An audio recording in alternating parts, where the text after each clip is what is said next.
রাসূল করিম সাল্লাল্লাহু আলাইহি ওয়াসাল্লাম রমজানের গুরুত্ব বুঝাইতে গিয়ে হাদিস গুরুত্ব দিন।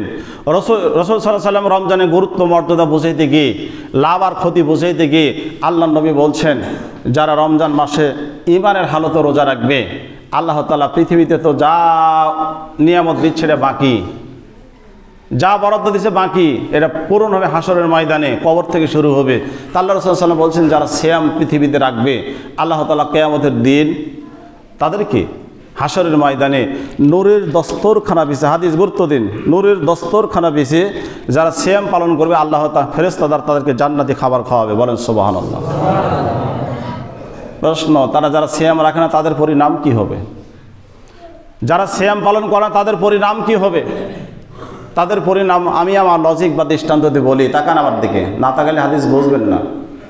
এই যে মনে করেন আমার মুর্শিদুল মুআজ্জম সাহেব আছে, ওনার একটা মেয়ে উপযুক্ত হয়েছে, বিয়ের দিন তারিখ ঠিক করেছে। পাশে গ্রামের একটা খুব ভালো দামি পরিবারের ছেলে বিয়ে করার জন্য আসছে। এখন গ্রামবাসীকে বলছে, বাবা আমার টাকা পয়সা খরচপাতি যেটাই হোক, কিন্তু বরপক্ষের লোকদেরকে যথারীতি সম্মান আপনারা করবেন, দায়িত্ব আপনাদের, অসম্মানী যেন হয় না। টাকা পয়সা খরচ করেছে, টাকা পয়সা খরচ করে সুন্দর করে ডেকোরেটর সেটিং করে একটা প্যান্ডেল করেছে, সামিয়ানা দিয়েছে, চতুর্দিকে ঘেরাও করেছে, চেয়ার টেবিল সেটিং করেছে। বরপক্ষ এসেছে, কোনা যাত্রীর চেষ্টা করছে নিজে না খায়, নিজে না পড়ে, নিজে সুখ সুবিধা সব কিছু বিসর্জন দিয়ে বরপক্ষকে খুশি রাখার জন্য যেন কোনো ক্রমেই অসম্মান যেন না হয়, চেষ্টা চালাচ্ছে। বরযাত্রী এসেছে, বরযাত্রী বসতে দিয়েছে, সুন্দর করে খাবারে তাদের জন্য ম্যানেজমেন্ট করতেছে। ঠিক এমন একটা সময় এলাকার কিছু কুকুর এসে ওখানে ভিড় জমাচ্ছে। আচ্ছা বলেন তো, ওখানে খাবার ঠিকই দেওয়া আছে, এখানে বরপক্ষ লোকজন আসে, এই কুকুর যদি এখানে ভিড় জমায় আপনারা কি করবেন? বলবেন যে, কুকুর বাবা শোনা, আমার জামাই আসছে বা আমার বরপক্ষ আসছে, তুই এর সাথে বেয়াদবি করিস না, খানা নষ্ট করে, কুকুর কি শুনবে?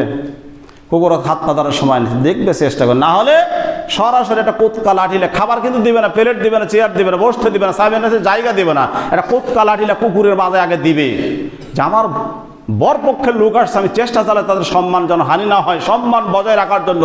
আর তুই কুকুর এদেরকে অসম্মান করার চেষ্টা করে কুকুরের মাঝে খাবারের পরিবর্তে আগে দিবে, দিয়ে এলাকা থেকে তাড়াবে। ঠিক পরিণাম কিন্তু এটাই হবে। কিয়ামতের দিন আল্লাহর নবী বলছেন, যারা সিয়াম পালন করবে, কিয়ামতের দিন আল্লাহ তাআলা তাদেরকে নূরের দস্তরখানা বিছিয়ে দিয়ে জান্নাতি খাবার খাওয়াবে। যারা সিয়াম পালন করে তাদের নূরের দস্তরখানায় বসে জান্নাতি খাবার খাবে।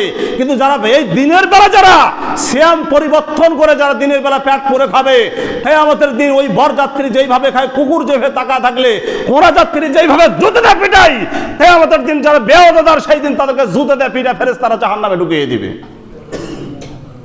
এখন দেখেন, কুকুরে খাদে নাম দিবেন না মানুষের খাদে থাকবেন, সিদ্ধান্ত আপনার। যদি কুকুরে খাদে নাম দিয়ে জাহান্নামে যেতে চান, তাহলে আপনি দিনের বেলা খাইতে থাকেন।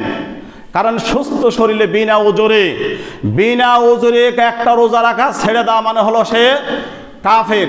নামাজ যেমন ইচ্ছা করে ছেড়ে দিলে যেমন কাফের হয়, বিনা ওজরে একটা রোজা ছেড়ে দিলে, কোন শরীয়তে ওজর ছাড়া একটা রোজা ছেড়ে দিলে সে হলো কাফের। আল্লাহ নবী বলছেন, কাফেরই শুধু ক্ষান্ত না। সাহাবা প্রশ্ন করলেন, হে আল্লাহ রসুল, এর শাস্তির যোগ্য কতখানি?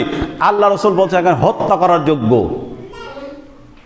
শরীয়ত আইন যদি থাকতো, ওরা যে বলবাদ হতো, একটা রোজা ছেড়ে দেওয়া মানে হলে হত্যা করার যোগ্য। সুতরাং রোজা যারা ছেড়ে দিচ্ছেন দিনের বেলা, ভালো কাজ করছেন, এটা কাফের খাতে নাম লাগানো হচ্ছে।